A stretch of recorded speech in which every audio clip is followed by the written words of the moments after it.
नमस्कार बच्चों, मैं नेहा सेन नव भारतीय परिवार में एक बार फिर आपका हार्दिक स्वागत करती हूँ और ले चलती हूँ आपको कक्षा 10 की पाठ्य पुस्तक क्षितिज की कविता पद्यांश भाग जो है हमारा पद्य भाग है उसका पाठ 1 जो है सूरदास के पद। सूरदास के पद के बारे में हम चर्चा करेंगे। तो सूरदास के पदों को पढ़ने से पहले हम सूरदास पे चर्चा कर लेते हैं। पहले सूरदास जी का जीवन परिचय जान लेते हैं।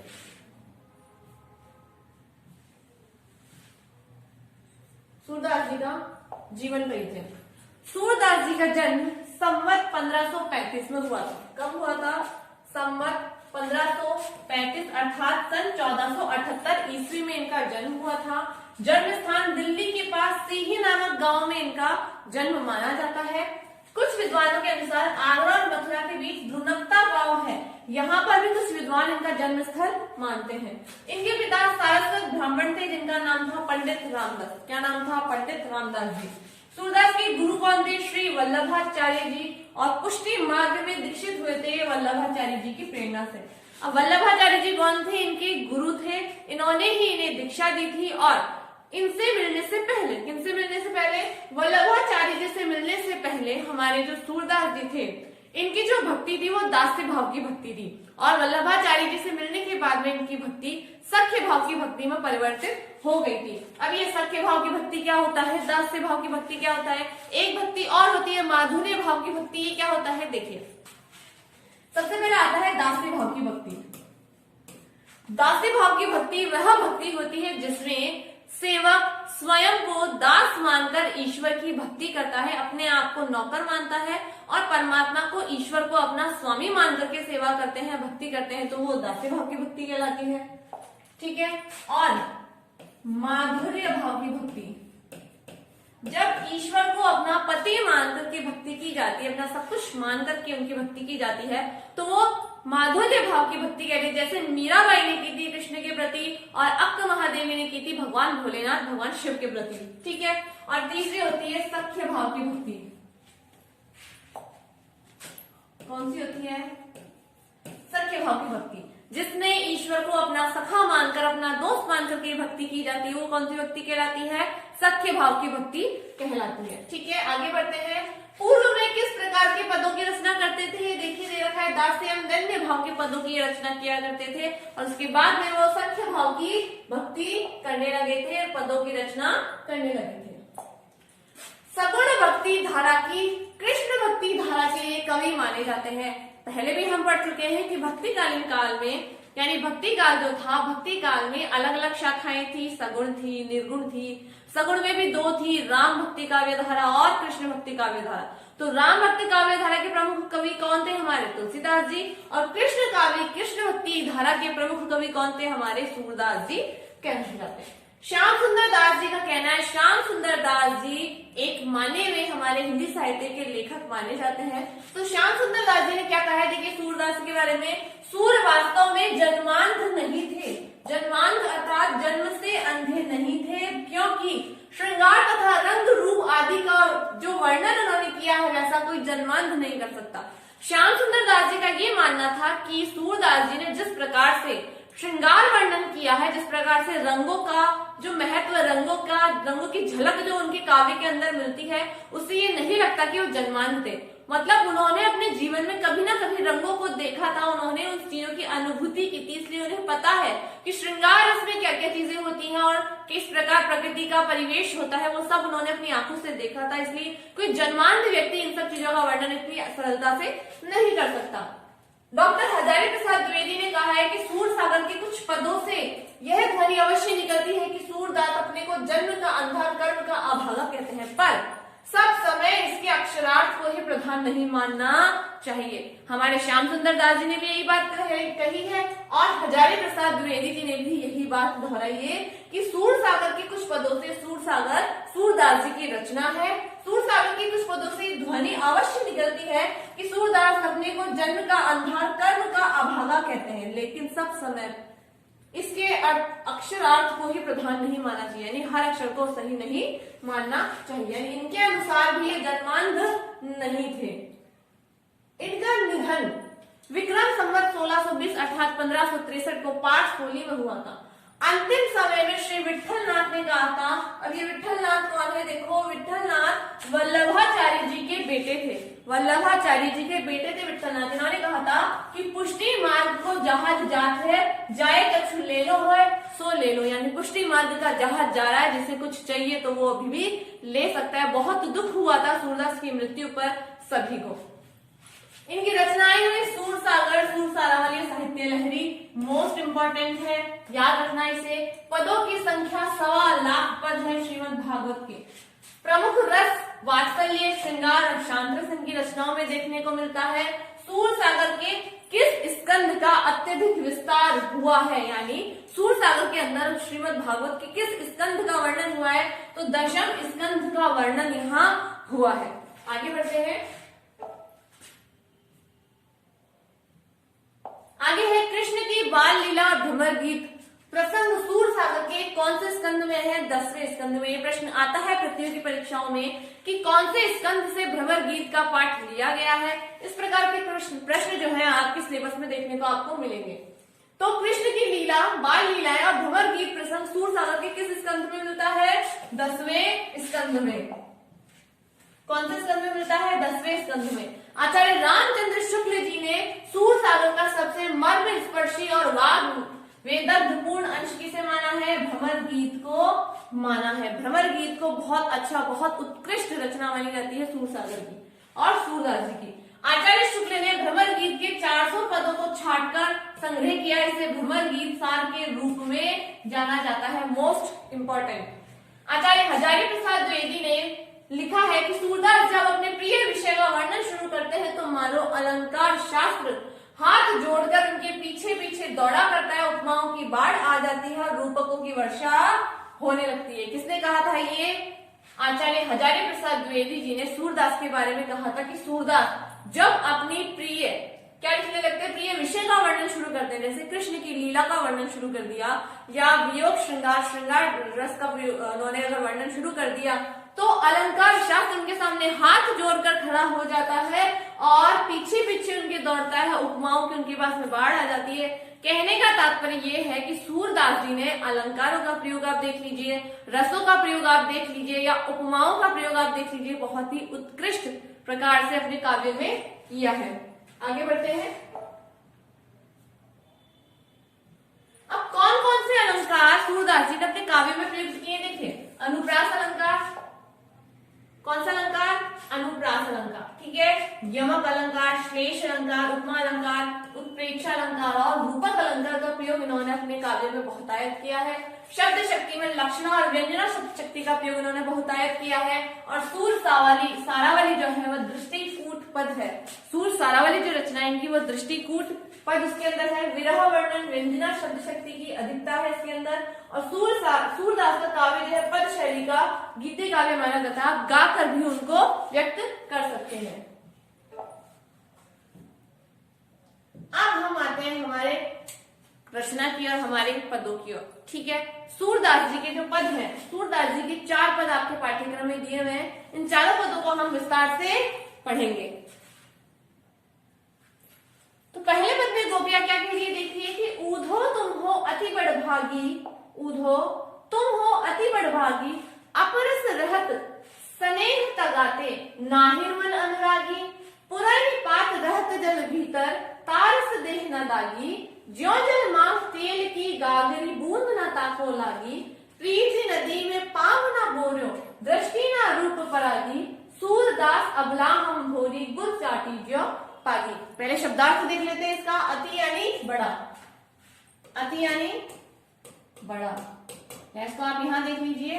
अति यानी बड़ा, अपरस यानी अछूता, नहिम यानी नहीं, पुरैनिपात यानी कमल का पत्ता, अबला यानी नारी, परागी अर्थात मुक्त होना, बोर्यो अर्थात डुबोया, तई अर्थात से, बड़भागी अर्थात भाग्यवान, तगा अर्थात धागा अर्थात बंधन, फिर अनुरागी अर्थात प्रेमी, दागी यानी धब्बा या दाग होना, भोरी अर्थात भोली, माह अर्थात में, ज्यो अर्थात जैसे, ताको अर्थात उसको, और गुड़ चाटी जो भागी अर्थात जिस प्रकार चीटी गुड़ की लिपट जाती है उसी प्रकार हम भी कृष्ण के प्रेम में उनसे लिपटी हुई है। अब इसकी व्याख्या देखते हैं हम। देखिए गोपियां जो होती है, पहले भूमिका देखिए, भूमिका क्या है इसकी। जब कृष्ण कहाँ चल जाते हैं, अपने राज्य संभालने के लिए मथुरा चले जाते हैं। एक मिनट, तो यहाँ पर सूरदास जी क्या बता रहे हैं, देखिए सबसे पहले हम ये जान लेते हैं कि ये है क्या, कहाँ से लिया गया। देखो कंडीशन क्या है या परिस्थिति क्या है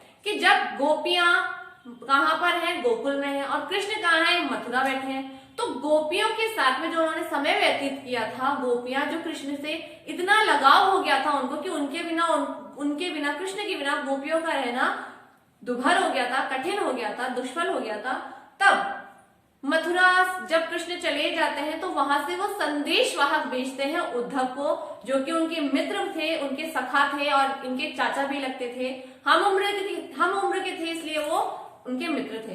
तो गोपियों के लिए योग संदेश लेकर के कृष्ण उद्धव जी को भेजते हैं, और गोपियां जो है कृष्ण जी से मिलने की आस लगाए बैठी होती है, कृष्ण जी के दर्शन की प्यासी उनके नेत्र होते हैं। वो उद्धव का जब योग संदेश सुनते हैं, उन्हें जब ये पता पड़ता है कि उद्धव जी योग संदेश लेकर गए, तो उन्हें बहुत दुख होता है।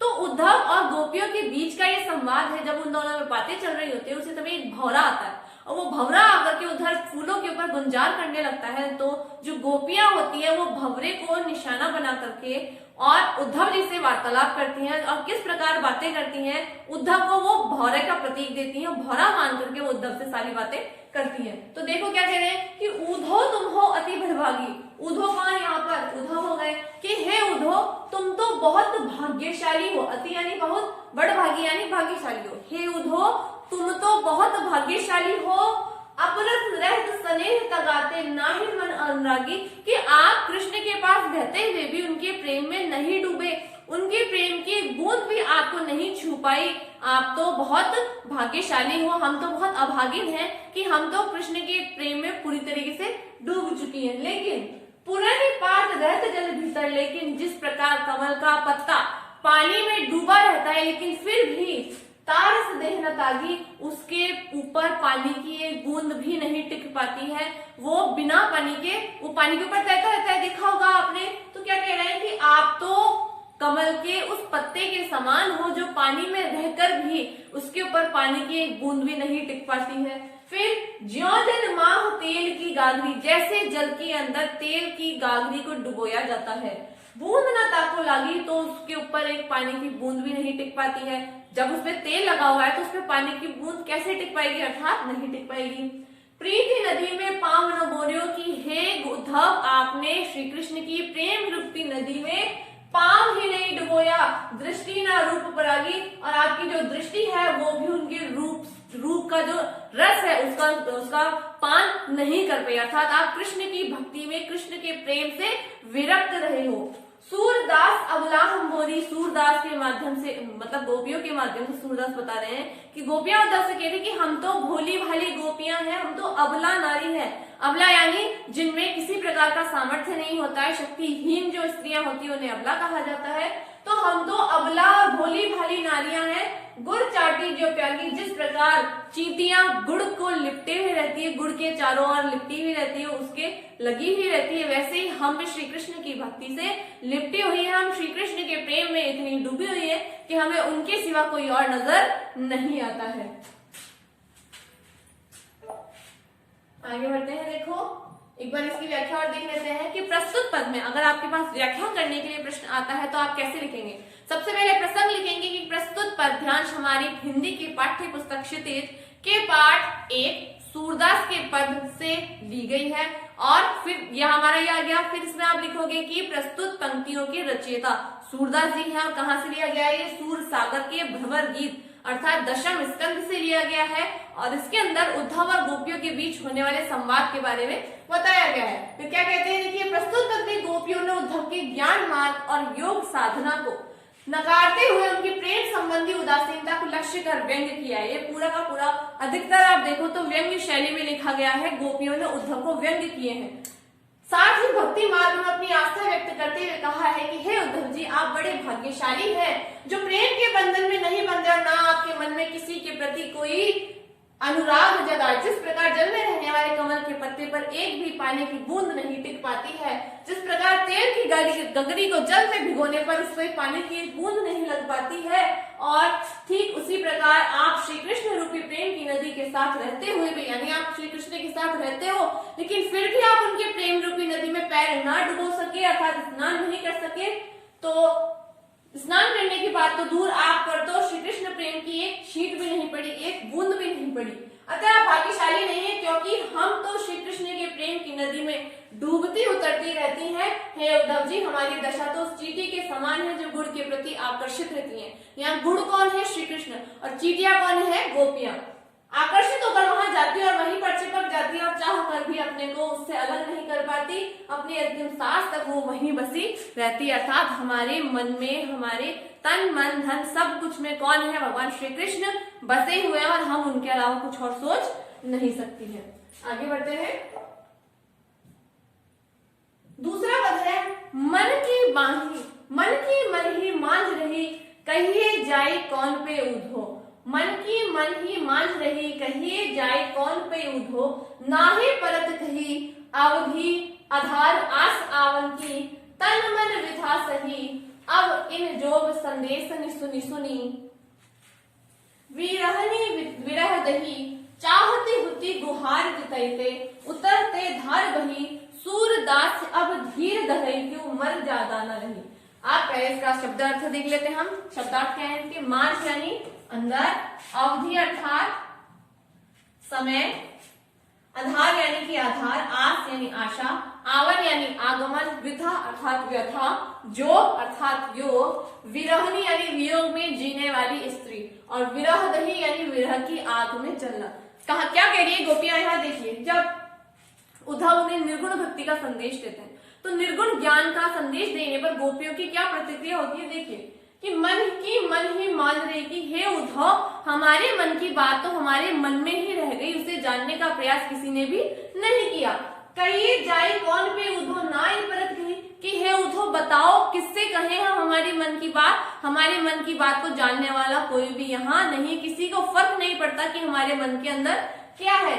अवधि आधार आस आवन की, कि हमारे तन मन विधा से, कि हमारे मन में ये अभिलाषा थी कि श्री कृष्ण आएंगे, या हमारे नेत्र जो उनके दर्शन के अभिलाषी हैं, जो उनके दर्शनों के प्यासे हैं, उन नेत्रों को वो अपना दर्शन देकर के तृप्त करेंगे, कि जहां से अवधि आधार आस आवन की समय रहते, यानी हमें कहीं ना कभी तो उनके आने की आस थी।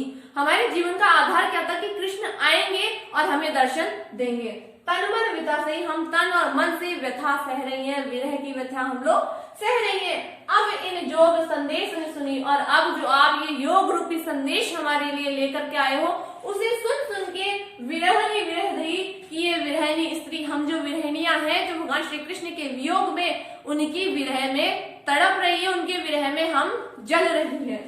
चाहते होती गुहार दिते उठते धार बही, कि हम जहां से गुहार लगा रहे थे, यानी जहां से हमें संतृप्ति की, हमारी अभिलाषा पूर्ण होने की आशा थी, वहीं से हमें क्या मिला? उठते धार बही, वहां से उल्टी धार बह गई। अर्थात जहां हम सगुण भक्ति कर रहे थे, वही ईश्वर ने, वही श्री कृष्ण ने हमें निर्गुण भक्ति का संदेश भेजा है। तो ये उल्टी धार बह गई है हमारे दर्शनों की। हम तो कृष्ण के दर्शनों के अभिलाषी थे, जबकि उन्होंने निर्गुण ब्रह्म का संदेश भेजकर हमें बहुत व्यथित कर दिया है।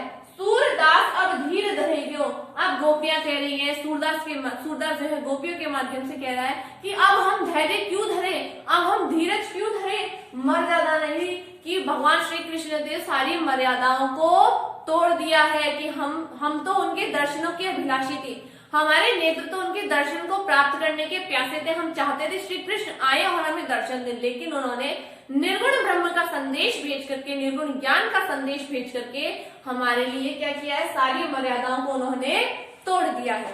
देखते हैं इसकी व्याख्या।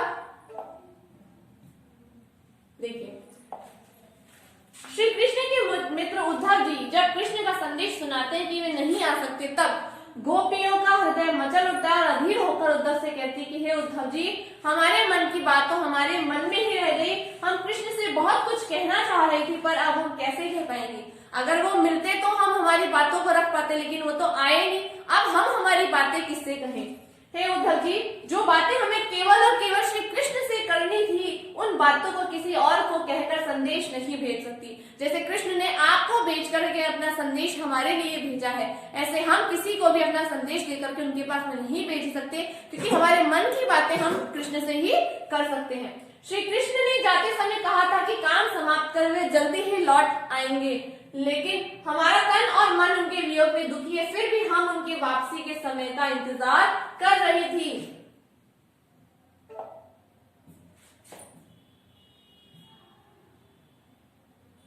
ठीक है, आगे है, हमारे हरिहारिल की लकड़ी मन क्रम वचन नंद नंदन और यह दृढ़ करी पकड़ी, जागत सोवत स्वप्न दिवस निसी कान कान जकरी, सुनत जोग लागत है ऐसो ज्यों करुई ककरी, सूतो व्याधि हमको ले आए देख सुनी ना करी, यह तो सूर तिनई लाई सौंपो जिनके मन चक्री। पहले शब्दार्थ देख लेते हैं इसके। हरि अर्थात श्री कृष्ण को बोला गया है यहाँ। हारिल एक पक्षी होता है जो सदैव अपने पैर में लकड़ी को पकड़े रहता है, वो उस लकड़ी को नहीं छोड़ता है। लकड़ी अर्थात लकड़ी। नंद नंदन अर्थात नंद के बेटे यानी कौन? कृष्ण। निसी यानी रात। जकरी अर्थात रटती रहती है। कड़वी यानी कड़वी। व्याधि अर्थात रोग, पीड़ा पहचानने वाली वस्तु। करी अर्थात भोगा। मन चक्री अर्थात जिनका मन स्थिर नहीं रहता है उनके लिए प्रयुक्त हुआ है।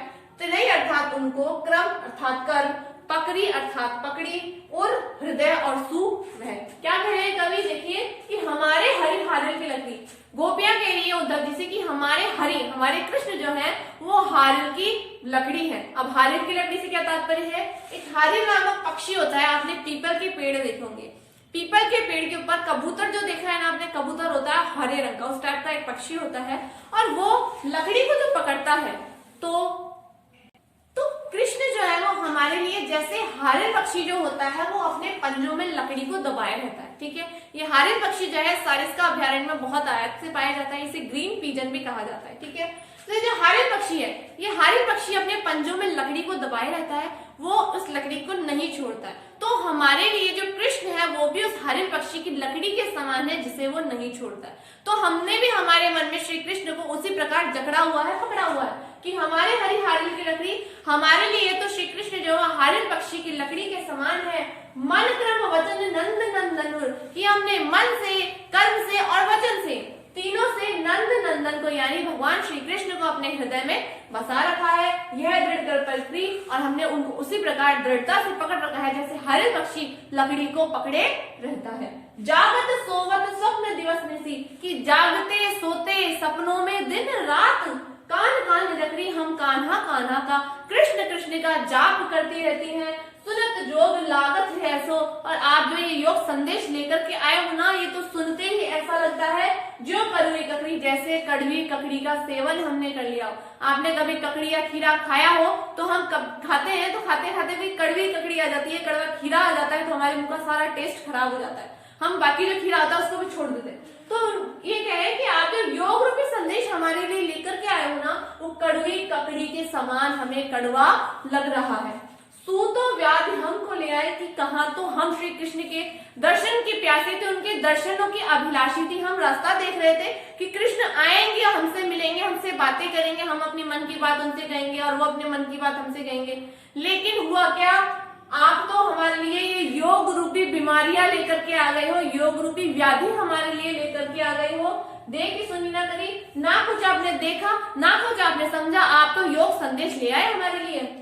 यह तो सूर तिन्हे को सूरदास जी गोपियों के माध्यम से कह रहे हैं कि ये योग रूपी संदेश तो उनको दीजिए जिनके मन चक्री, जिनके मन स्थायी नहीं रहते हैं, इधर उधर घूमते रहते हैं। अर्थात हमारा मन तो श्री कृष्ण की भक्ति में, श्री कृष्ण के प्रेम में इतना डूब गया है कि हमें और किसी चीज का ध्यान नहीं रहता है। आप ये योग रूपी संदेश उन्हें जाकर दीजिए जिनके मन स्थायी नहीं रहते हैं, स्थिर नहीं रहते हैं। जैसे हम पूजा पाठ करते हैं तो पूजा पाठ करते समय हम माला तो फेर रहे हैं लेकिन हमारा मन और हमारा जो मस्तिष्क होता है वो कहीं और होता है।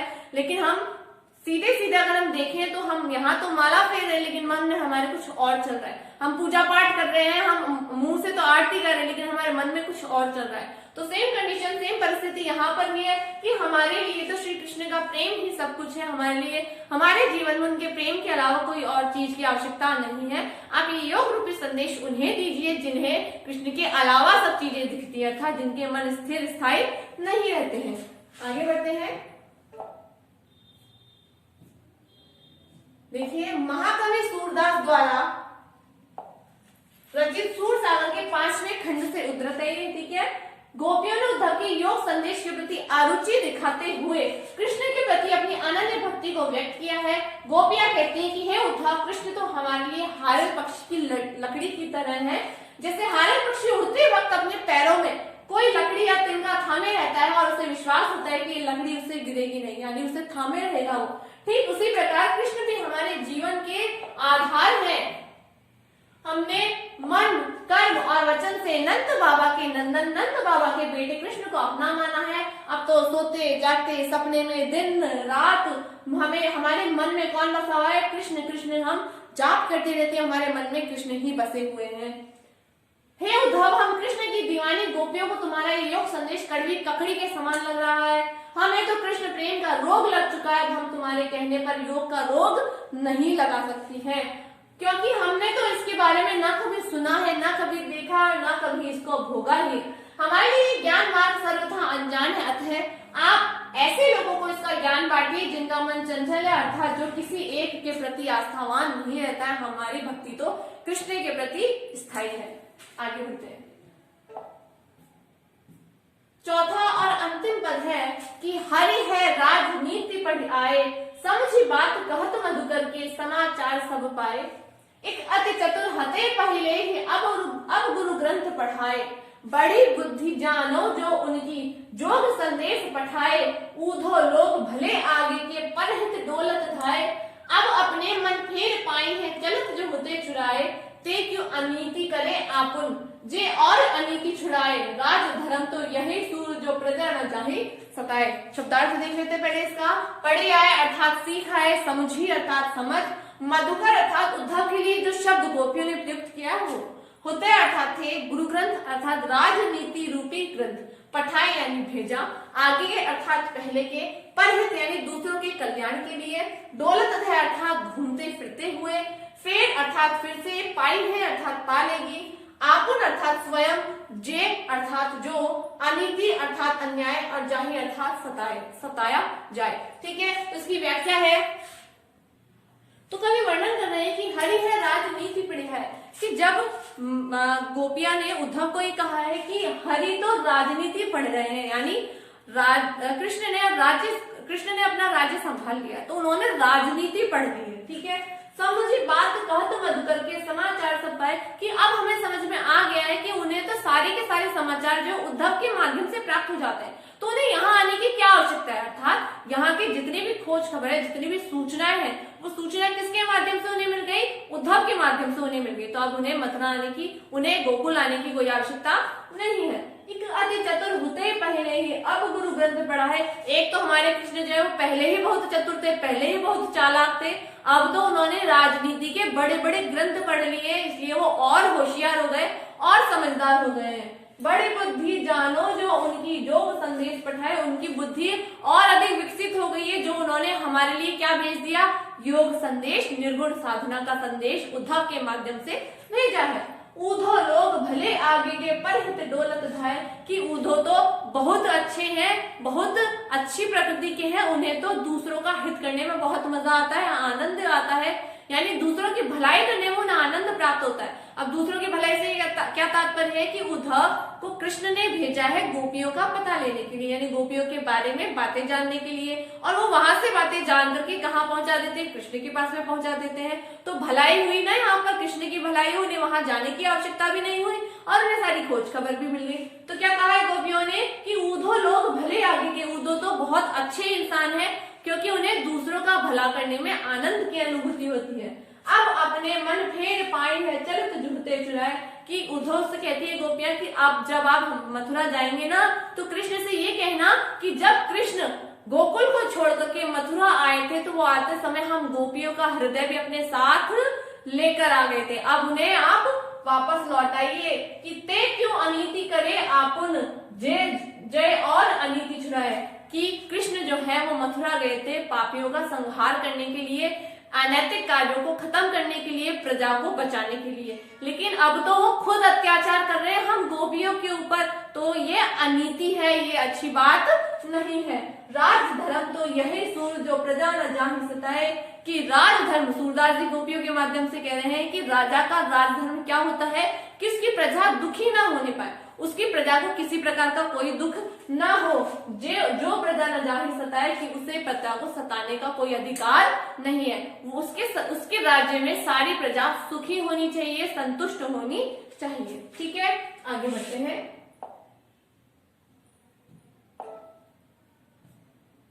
देखिए, उद्धव तारा कृष्ण के संदेश को सुनकर तथा उनके मंतव्य को जानकर गोपियों को बहुत दुख हुआ। गोपियां बात करती हुई व्यंग्य पूर्वक कहती हैं कि वे तो पहले से ही बहुत चतुर और चालाक है।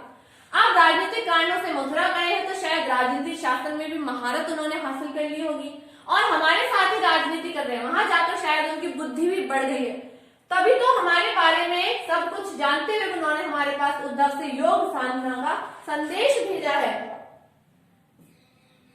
परंतु वहां जाकर वे स्वयं हम पर अत्याचार कर रहे हैं, जो हमें अपने दर्शन नहीं दे रहे हैं। कहिएगा कि एक अत्याचारी को कोई हक नहीं कि वे किसी दूसरे अत्याचारी पर उंगली उठाए। हे उद्धव जी, आप उनसे कहिएगा कि वे हमारे राजा हैं और राजा होने के नाते उन्हें कोई भी ऐसा काम नहीं करना चाहिए जिससे उनकी प्रजा को किसी भी प्रकार से कोई भी कष्ट पहुंचे। यही एक राजा का धर्म होता है। अब इन पंक्तियों में, इन पदों में क्या संदेश दिया है देखिए। निर्गुण की उपासना के प्रति उद्धव की अनुरक्ति पर व्यंग्य करते हुए गोपियों ने कहना चाहा है कि हम आप जैसे संसार से विरक्त नहीं हो सकते, हम सांसारिक हैं, अतः एक दूसरे से प्रेम करते हैं। हमारे मन में श्री कृष्ण की भक्ति और अनुरक्ति है। कृष्ण से अलग हमारी कोई पहचान नहीं है। हम अबलाओं के लिए ज्ञान मार्ग बड़ा कठिन है। ये था हमारा सूरदास के पद कक्षा 10 की पाठ्य पुस्तक क्षितिज से। फिर मिलेंगे आपसे नेक्स्ट वीडियो में नेक्स्ट टॉपिक के साथ। और हमारे वीडियो को लाइक शेयर करना मत भूलिएगा। अगर आपने अब तक हमारे चैनल को सब्सक्राइब नहीं किया है तो हमारे चैनल को सब्सक्राइब भी कीजिए। तब तक के लिए नमस्कार।